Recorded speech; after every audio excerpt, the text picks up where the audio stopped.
First మనం అడగాల్సిన question, periods ఎప్పటి నుంచి లేట్గా వస్తున్నాయి, పెద్ద మనిషి అయినప్పటి నుంచి లేట్గా వస్తున్నాయి, రీసెంట్గా లేట్గా వస్తున్నాయి అనేది మనం అడగాలి.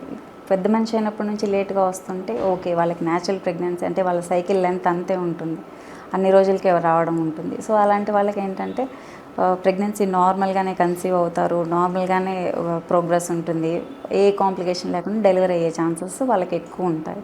లేదు ఇంకొక సెట్ ఆఫ్ పీపుల్ అలాంటి ఏంటంటే రీసెంట్గానే వాళ్ళకి పీరియడ్స్ ఇలా చేంజ్ అయ్యాయి, లేట్గా రావడము, బరువు పెరగడము, పీసీఓ అలాంటివి డయాగ్నోస్ అవ్వడం, థైరాయిడ్ ప్రాబ్లమ్స్ రావడం, ఇలాంటివన్నీ ఉన్నవాళ్ళు, అన్హెల్దీ లైఫ్ స్టైల్స్ ఉన్నవాళ్ళు, అంటే లేట్గా పడుకోవడం, లేట్గా లేవడం, స్మోకింగ్, ఆల్కహాల్, ఇలాంటి వాళ్ళ వలన వాళ్ళ బ్యాడ్ లైఫ్ స్టైల్ వలన కూడా కొంతమందికి పీరియడ్స్ లేట్గా వస్తాయి. ఇలాంటి వాళ్ళకి ఏంటంటే ఫస్ట్ ఆ లైఫ్ స్టైల్స్ అన్నీ చేంజ్ చేసుకోవాల్సి ఉంటుంది. ఇలాంటి వాళ్ళు లేట్గా కన్సీవ్ అవుతారు. ఒకవేళ కన్సీవ్ అయినా కూడా ఎలాంటి ప్రాబ్లమ్స్ ఉంటాయంటే ఫస్ట్ మిస్క్యారేజెస్ అనేది చాలా ఎక్కువ ఉంటాయి. అది మిస్క్యారేజెస్ ఉంటాయి, వాళ్ళకి బీపీలు వచ్చే ఛాన్స్ ఉంటాయి, షుగర్ వచ్చే ఛాన్స్ ఉంటుంది, బేబీ బరువు తక్కువ పెరుగుతుంది. అలాంటి తక్కువ పెరిగిన బేబీని తొందరగా డెలివర్ చేయాల్సి ఉంటుంది. అలాంటి బేబీకి కూడా ఇప్పుడు పీసీఓ అలాంటి ఉన్న బేబీస్కి, ఫిమేల్ బేబీస్ వాళ్ళకి ఫ్యూచర్లో కూడా పీసీఓ వచ్చే ఛాన్స్ ఉంటుంది.